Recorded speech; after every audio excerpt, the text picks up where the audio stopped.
అంత గొప్ప తండ్రిని మనం పొందుకొని ఉన్నాము. స్తోత్రం చెప్తాం ఒకసారి కొంచెం గట్టిగా చెప్పండి, కొంచెం గట్టిగా చెప్పండి. ఇంతకీ రూతు ఎవరు? నేను 3 మాటలు రాసుకొని వచ్చుకున్నాను. ఈ రూతు ఎవరో తెలుసా? పరదేశి. రాసుకోండి. రూతు ఎవరు? పరదేశి. రెండో మాట చెప్తాను. రూతు ఎవరో తెలుసా? విధవరాలు. భర్త చనిపోయినాడు. రూత్ ఎవరు చనిపోయినాడు? ఎవరు చెప్పండి ఇప్పుడు? రూత్ ఎవరు? మూడో మాట ఏంటంటే ఆధారం లేని స్త్రీ.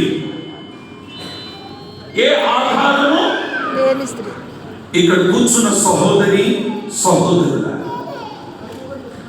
ఆధారం లేకుండా భర్తను కోల్పోయి భార్యను కోల్పోయి ఎవరి ఒక పరదేశిగా ఎవ్వరు లేక ఒంటరి జీవితం చేస్తూ అందరి చేత విడవబడిన వాడివై, అందరి చేత త్రోసివేయబడిన వాడివై, అందరి చేత తృణీకరింపబడిన వాడివై, అందరి చేత వెలివేయబడిన నీ జీవితాన్ని గమనించిన దేవుడు ఈ రోజు ప్రవచనాన్ని మాట్లాడుతున్నాడు. ఆ కుమారుడా, ఆ కుమార్తె. రూతు ఒక పరదేశి, రూతు ఒక విధవరాలు, రూతు ఆధారం లేని స్త్రీ. అని చూసంటాడు నా కుమారి.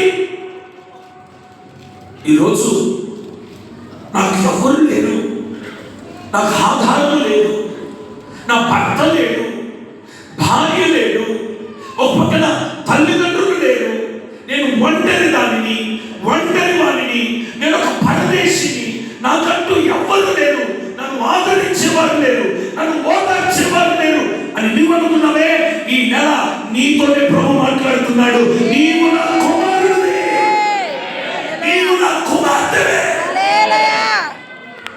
ఈ రోజు నుండి నీ డిక్షనరీలో నాకు ఎవ్వరు లేరు